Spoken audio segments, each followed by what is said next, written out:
Today we're about to tarp this here load. I got a load of lumber that I got done securing at the customer. They wouldn't let me take a video of me tarping it on the property, but they'll let me leave without it being tarped on the property. So stopped over here at this truck stop, and I want to go ahead and knock this out, so that way y'all can get kind of like an idea. Not exactly sure where I want to put my phone while I'm doing this, so just bear with me. But yeah, as you see, the lumber's kind of, I don't know, it's not perfectly square. I got little gaps in between on both sides, so it won't be too bad. All right, I'm gonna set up this phone to where y'all can see what's going on up top, and we'll go from there. All right, guys, as you can see, I got my tarps up here. This is about 48 foot of material.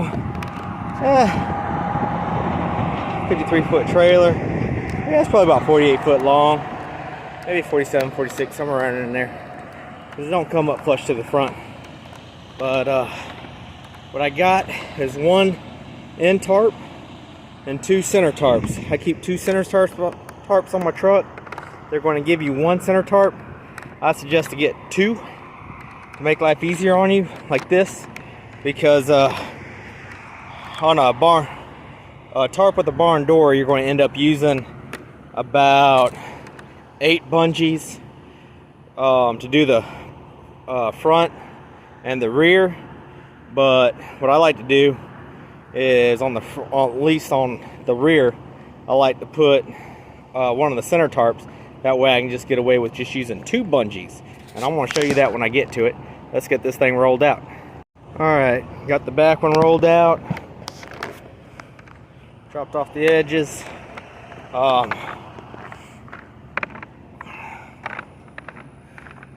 What I did is I pulled this down just enough to where the very bottom of this tarp hits the deck of the floor. So that's going to make life a lot easier on me. And let's finish this up. As you can see, this back part perfectly comes down, and all I'm going to do is pin this, do the exact same on the other side, fold in the bottom here, and notice how I get everything lined up while I'm at top before I jump down, so I don't have to overwork myself when I get down here on the ground. I don't have to do too much pulling. The front is already laid down perfectly. That's the barn door up there. Notice, let's see here. Notice how I didn't drop it yet.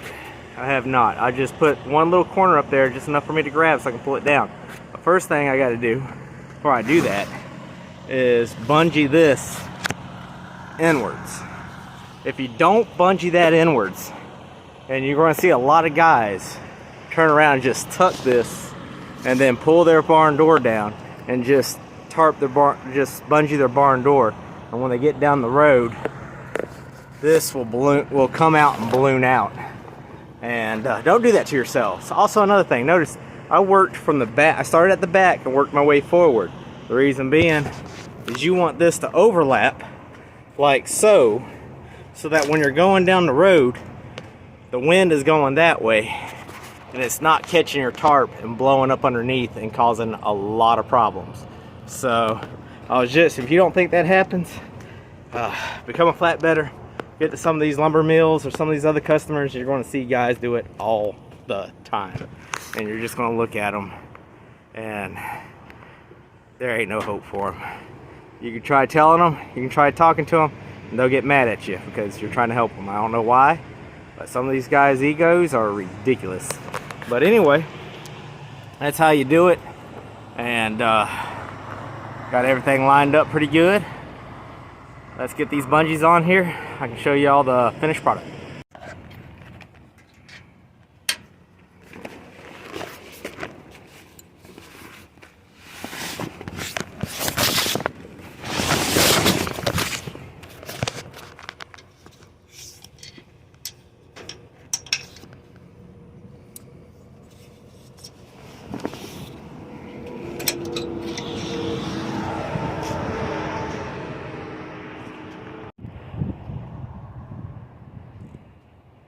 guys, let me show y'all something here.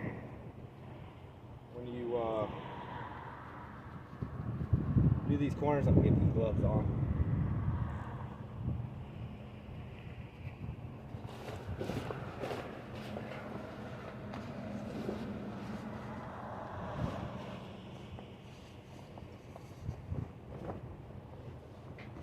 Doing is fold that in, making it nice.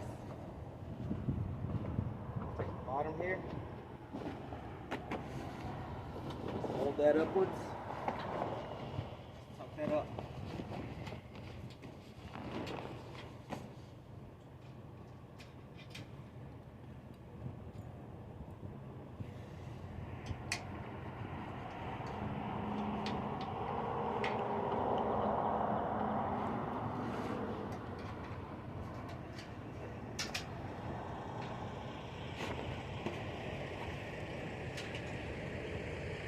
Pretty much it.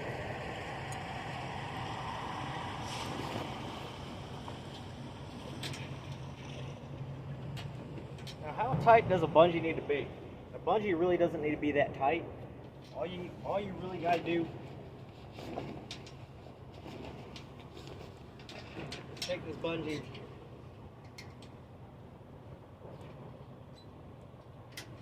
look, it's not super tight, but it's not going to really be flapping as it goes down the wind. You don't have to put everything you have into it when you go to tighten down these bungees. The directional pull, the direction at which that bungee is pulling is more important than how much force you have on it. Let's see here. Position this thing around. That way y'all get an idea. If you notice on that very far back one, you can't see it right now, but the very first back one, I had to pull it kind of backwards. So the rest of these are going to be pulling kind of forward, just slightly forward, not too much, just a little slight forward. And I mean, I didn't really pull down real tight on that. Doesn't need to. Don't overthink it. Keep things simple. Life simple. Work smarter, not harder. If you take those concepts and apply them to flatbedding, you'll have a nice long career at this. Alright, show you all the finished product. Alright, roughly took me about 45 minutes or so to do, beginning to end.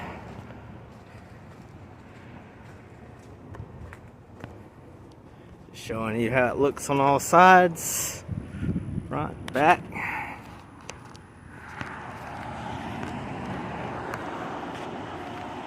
It's gonna fly down the road. Yeah, got it looking pretty good. That's all it is. Now notice up here, my D-ring broke. I didn't even pull that hard. Got it snapped off. That's alright. It'll work for this load. When I get by a terminal, I'll have to drop it off and let them rework it and all that good stuff. Now notice on the front here, I use this lowest D-ring. I take the next D-ring and I always hook through it, then come back out on this D-ring. That way I ain't got to worry about this like flapping and working out and causing problems. So make everything look nice and easy. But that's it. Don't overdo it. Don't overthink it. Just do the work. Remember, work back to forward and you'll be in good shape. Work smarter, not harder. Hey guys, we're about to get started with the securement on this load of steel beams. Let me show you what I'm working with here. Nice easy load of steel beams. We're about to get this started. It's oversized. I'm not sure the length on it right now. I haven't looked at the paperwork. So I gotta get some chains on top of this bad boy. And make sure all the lights and everything are working also. That's how much overhanging I got off the back. It's a nice low load. Real easy to secure. And it's raining out here, so I'm not going to be videoing while I'm securing. So but I'll give you all the aftermath of it. So let's go. So this is how I usually secure my oversized beams. Make sure I have 2 chains within the first 4 feet. Come down, throw a strap, and go about 8 feet. Chain, 8-foot chain. Another 8-foot strap, 8-foot chain, and a chain at the end, which is within 8 feet also. And it's nothing crazy. Ain't nothing really extra you got to do on these. Real easy to secure. The only aggravating thing about getting a dropping hook for oversized steel beams is trying to get down underneath there and hook up your air lines. There's not a lot of space. Pretty aggravating to do. So got the truck washed today. Found out that yeah, we no longer can do trailer washes when you're loaded. Whether you got a tarp load or not, it doesn't matter. Blue beacon wouldn't do it. So that was great. Hey everyone, thanks for watching the video. I think we just want to do 2 loads per video that I put up. So I should be able to produce probably like 2 videos per week, since I generally only do 4 loads per week. Sometimes I do 3. It depends on what's going on. I'm going to try to upload at least 1 video per week, hopefully 2, and that'll be my goal. Sometimes it'll be about trucking, sometimes it'll be about fishing. I'm just compiling everything into 1 channel right now, and I'm just going to keep it that way. But if you find something in this video useful or helpful or whatnot, or you got any suggestions for it, leave it in the comments. Please subscribe and follow. Thank you.